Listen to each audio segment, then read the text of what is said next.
வரல. அப்போ அதிகமான சட்டமன்ற உறுப்பினர் வெற்றி பெற்றோம். அப்ப நாங்க எல்லாம் எம்எல்ஏ வந்தோம். ஆகவே அன்னைக்கு மைனாரிட்டி ஆட்சி தான் நடந்தது.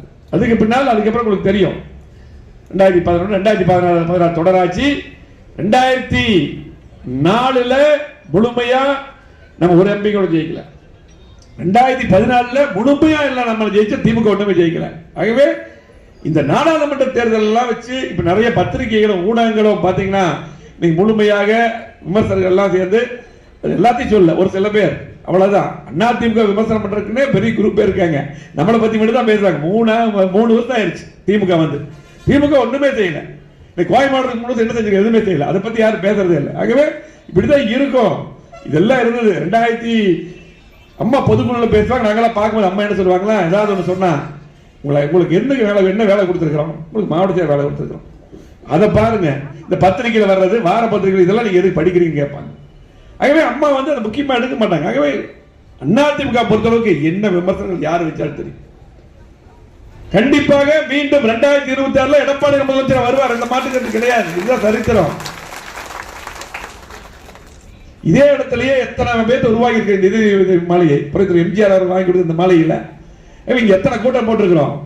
ஆகவே இந்த இடத்துல சொல்றோம் 2020 நம்முடைய அதிமுக ஆட்சி தான். மாற்றுக்கிறது யாரு வேணாலும் வரட்டும், என்ன வேணாலும் வரட்டும், ஒன்றும் பிரச்சனை இல்லை. ஆனால் அதிமுக ஆட்சி. ஏனென்றால் அதிமுக இந்த நாடாளுமன்ற தேர்தலில் இன்னைக்கு தனித்து ஒரு சின்ன கூட்டணி தான். இன்னைக்கு தேமுதிகவும் புதிய தமிழகம் நம்ம கூட இருந்தாங்க. இன்னைக்கு பார்த்து 2 பக்கம் பெரிய கூட்டணி அமைச்சாங்க இல்லையா? திமுக கூட்டணி, அதே போல பாரதிய ஜனதா கூட்டணி. இந்த தேர்தலில் எதுக்கு? நம்ம பிரதமர் வேட்பாளரே கிடையாது. பிரதமர் வேட்பாளர் இல்ல. கூட்டணி ஓரளவு தான். சரி, அதிமுக கட்சி நம்பி ரெட்டலை நம்பி நிற்கும் பொழுது, புதுச்சேரி துணிச்சலா முடிவு எடுத்து நிற்கும் பொழுது கிட்டத்தட்ட 1 கோடி ஓட்டு வாங்கிருக்கிறோம். 21% அதிமுக ஓட்டு வாங்கிது. சாதாரண கட்சி கிடையாது. இன்னைக்கு சட்டமன்றம் வரும்பொழுது நம்ம ஓட்டே 30% ஆயிரும். இன்னைக்கு மிகப்பெரிய கூட்டணி அதிமுக எல்லாம் வர தயாரா இருக்காங்க. மிகப்பெரிய கூட்டணி எடப்பாடி தலைமையில கண்டிப்பாக நிச்சயமாக அமையும். அந்த மாற்று.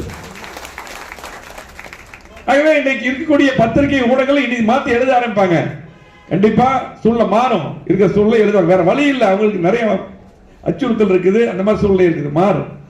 கண்டிப்பாக இத்தனை திட்டங்கள் நம்ம கொண்டு வந்திருக்கிறோம். எடப்பாடியார் முதலமைச்சர் இருக்கும்போது தான் 7.5% இடஒதுக்கீடு. நீட் எல்லாம் பாத்தீங்கன்னா திமுக ஏமாத்திட்டு இருந்தாங்க.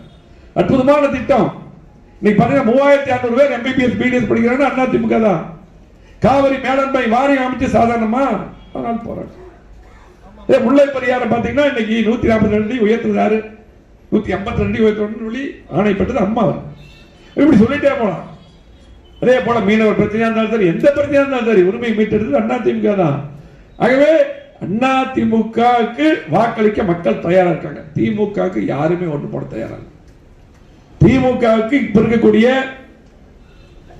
ஏழைகளாக இருந்தாலும் சரி, நடுத்தர வர்க்கம், விவசாயிகள், தொழிலாளர்கள், தொழில் முதலீட்டாளர்கள் திமுக எப்பவுமே ஓட்டு போடக்கூடிய அரசு ஊழியர் கூட இன்னைக்கு போராட்டம் நடத்திருக்காங்க. அவங்க யாருமே ஓட்டு போட தயாரில்ல.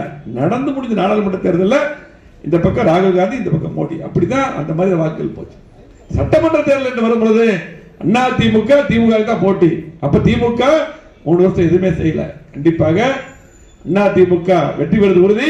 எடப்பாடியார் அற்புதமான ஆட்சி 4 வருஷம் கொடுத்தார்.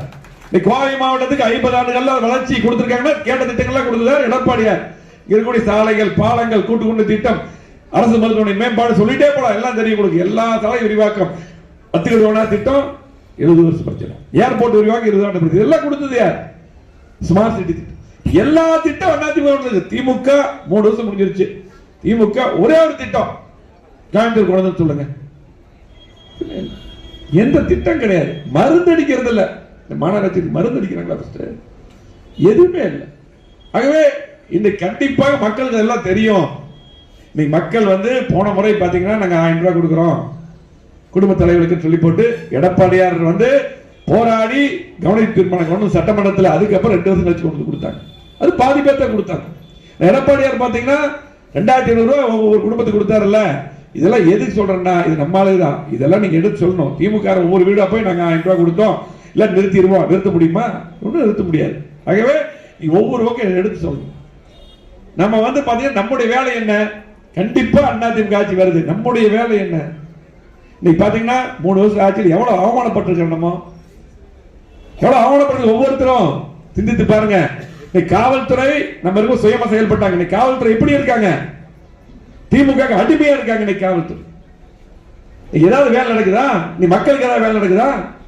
ஒரு லோடு மண் எடுக்க முடியுதா? போய் ஃபர்ஸ்ட் ஒரே ஒரு லோடு மண் போய் எடுக்க முடியுமா? சொந்த இடத்துல எடுக்க முடியாது. உடனே வந்து நின்றுக்காங்க, வசூல் பண்றாங்க. ஆகவே இன்னைக்கு பாருங்க எந்த வேலையும் நடக்கிறது.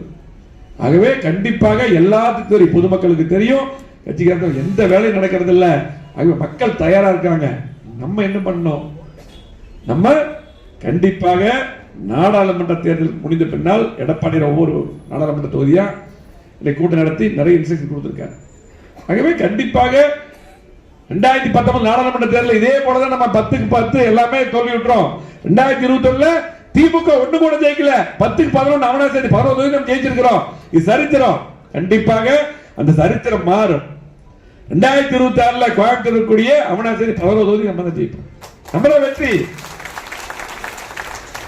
மாற்று கருத்து கிடையாது. இங்க இருக்கிறவங்க எல்லாரும் தான் யாரோ ஒருத்தர் எம்எல்ஏ வருவீங்க. 11 தொகுதி நம்ம தான், மாற்று கருத்து இல்ல.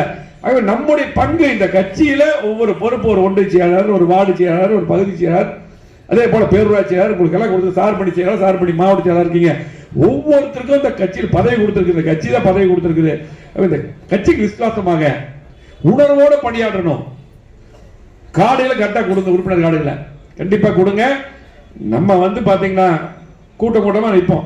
ஒரு 200 பேர், ஒரு பூத்துக்கு 100 பேர் நிற்போம். திமுக 4 பேர் நிற்பான். அவன் கரெக்டா உள்ள போய் வேலை செய்வான், பிரச்சாரம் பண்ணிட்டு போயிடுவான். ஆகவே கவனமா இருக்கணும், கவனமா இருந்து பணியாற்ற வேண்டும். கண்டிப்பாக அதிமுக ஆட்சி எந்த மாற்றுக்கிறதே கிடையாது. அதுக்கு நம்முடைய பங்கு என்னன்னு பார்க்க நீங்க ஒவ்வொருத்தருடைய பங்கு என்ன, ஒவ்வொருத்தருடைய பங்கு என்னன்னு நீங்க பார்க்க வேண்டும் என்று கேட்டு, அது மட்டும் இல்ல, உங்களுக்கு இதுக்கு முன்னால் பாத்தீங்கன்னா ஒவ்வொரு பகுதியாக நம்ம வந்து கூட்டம் நடத்தி இருக்கிறோம். அதே போல இன்றைக்கு நம்முடைய நான் இருக்கக்கூடிய அதே போல அம்மனஞ்சலும் பார்த்து அருண் பார்த்திருக்காங்க. எல்லா பக்கம் போய் இங்க இருக்கக்கூடிய 1500க்கு மேற்பட்ட பூத்துகள், நான் 5 தொகுதிக்கு நான் மாவட்டத்தில் இருக்கிறேன். எல்லா பூத்தும் நான் பார்த்துட்டேன். நான் வந்து எல்லா பூத்தும் போய் நான் செக் பண்ணி அந்த பொறுப்பாளர் செக் பண்ணிட்டேன். கிட்டத்தட்ட 1 மாசம் ஆச்சு முடிச்சுட்டு, அதே மாதிரி அவங்க 2 பேரும் எல்லாம் பார்த்துட்டு இருக்காங்க. மேக்ஸிமம் எல்லாம் முடிச்சுட்டாங்க. ஆகவே இன்னைக்கு திரும்ப நாங்க பார்த்தோமா நீங்களும் கூட்டம் நடத்தணும். பொறுப்பாளர் எல்லாமே போட்டிருக்கிறோம். பொறுப்பாளரை வச்சு நீங்க கூட்டம் நடத்தணும். ஆகவே இன்னைக்கு பொறுப்பாளர் 3 பேர் வந்திருக்காங்க. இன்னைக்கு பொறுப்பாளர் 3 பேர் கழகத்தில் பாத்தீங்கன்னா ஒவ்வொருவரும் அவர் சேதுராமண்ண கழகத்தில் மூத்தவர், கழகத்துக்காக பாத்தீங்கன்னா அரசு வழக்கு சிறப்பாக பணியாற்றியவர். அதே அவர் நமக்கு பொறுப்பாளர் இருக்கார். அதே போல நம்ம முகில் வந்து பாத்தீங்கன்னா கழக திமுக, நம்ம அசோகண்ட பேசுவோம் சொன்னார், திமுக ஆரம்பிச்சதே அவங்க குடும்பம் தான். இன்னைக்கு புரட்சி தலைவர் எம்ஜிஆர், அண்ணா, அம்மாட்ட மிகப்பெரிய மதிப்பு பெற்றவர். இன்னைக்கு எடப்பாடியாருக்கு கூட தம்பி நல்லா பணியாற்றார், அவங்க பொறுப்பாளராக இருக்கார். அதே போல நம்முடைய ஜெயவர்தன் பாத்தீங்கன்னா இன்னைக்கு ஜெயக்குமாரனுடைய புதல்வர். நீங்க அவங்களுக்கு கட்சி குடும்பம் தான். ஆரம்பத்தில் அவங்களுடைய தாத்தாவும் திமுக சேர்மனா இருந்தவர் சென்னையில, அப்படி வந்தவர் தான். அதே போல ஜெயவர்தனை பொறுத்தளவுக்கு எனக்கு தெரிஞ்ச நாடாளுமன்ற உறுப்பினர் சிறப்பா பணியாற்றியவர். சிறப்பா பணியாற்றி நம்ம பக்கம் பாத்தீங்கன்னா மகேந்திர எப்படி சிறப்பா பணியாற்றின அப்படிங்கலாம். அதே போல அங்க வந்து சென்னையில் நான் பார்த்ததுல சிறப்பா பணியாற்றியவர். பாத்தீங்கன்னா எந்த நிகழ்ச்சி கேட்டாலும் கரெக்டா இருப்பாரு. அந்த நாடாளுமன்ற நிதியை மட்டுமல்ல, எல்லாம் சிறப்பா பணியாற்றி ஒரு ஆபீஸ் போட்டு சிறப்பா பணியாற்றியவர். கண்டிப்பாக 200% ஜெயிச்சிருவார் நினைச்சேன். நானெல்லாம் 200% எம்பி ஆயிரம் நினைச்சோம். சூழ்நிலை மாறிடுச்சு எல்லாம் பக்கம். கண்டிப்பாக உங்களுக்கு எல்லாம் முகிலா இருந்தாலும் சரி, அதே போல ஜெயவர்தனா இருந்தாலும் உங்களுக்கு எல்லாத்துக்கும் கண்டிப்பா நல்ல எதிர்காலம் இருக்கும் என்று சொல்லி, கண்டிப்பாக சிறப்பான பொறுப்பாளர் நியமித்த